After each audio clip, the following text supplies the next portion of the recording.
সংগঠনের পূর্ব নির্ধারিত কর্মসূচি সেরে যাচ্ছিলেন সারা ভারত গণতান্ত্রিক নারী সমিতির কর্মীরা, কিন্তু তাদের যাত্রার পথ মুখ্যমন্ত্রীর বাসভবনের সামনে পৌঁছতেই বাধে বিপত্তি। পুলিশ কর্মীদের দাবি, নিরাপত্তার খাতিরে এই রাস্তা দিয়ে মিছিল বা জমায়েত করে যাওয়া যাবে না। আর এই নির্দেশ ঘিরেই শুরু হয় বাদানুবাদ। গণতান্ত্রিক নারী সমিতির কর্মীদের দাবি, তারা কেবল যাতায়াত করছিলেন, কিন্তু পুলিশ বিনা কারণে তাদের পথ আটকে দেয়। মুহূর্তের মধ্যে পরিস্থিতি চরমে পৌঁছায়। পুলিশের সঙ্গে রীতিমতো ধস্তাধস্তিতে জড়িয়ে পড়েন নারী সমিতির কর্মী নেতৃত্বরা। ব্যারিকেড ভেঙে এগিয়ে যাওয়ার চেষ্টা করলে পুলিশ তাদের বাধা দেয়।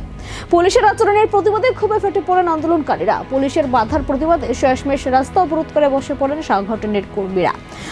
ব্যস্ত রাস্তায় যান চলাচল থমকে যায়। দীর্ঘক্ষণ চলে স্লোগান ও বিক্ষোভ। পরিস্থিতি বেগতিক দেখে ঘটনাস্থলে পৌঁছায় পুলিশের উচ্চপদস্থ কর্তারা। প্রায় বেশ কিছুক্ষণ রাস্তা অবরোধ চলার পর পুলিশের পক্ষ থেকে যথাযথ পদক্ষেপ ও সহযোগিতার আশ্বাস দেওয়া হয়। সেই আশ্বাসের ভিত্তিতে শেষ পর্যন্ত আন্দোলনকারীরা অবরোধ তুলে নেন।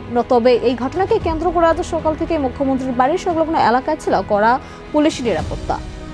এখানে আমাদেরকে আটকে দিল, তার জন্য আমরা বসেছি। আমাদের সাংগঠনিক কর্মসূচি ছিল কমরেড রূপা গাঙ্গুলির বাড়িতে, আমরা সবাই একসাথে হয়ে যাব। কোথাও ফ্ল্যাগ নেই, কোথাও স্লোগান নেই। রূপা গাঙ্গুলির বাড়িতে আমাদের সাংগঠনিক মিটিং। কেন পুলিশ আটকালো?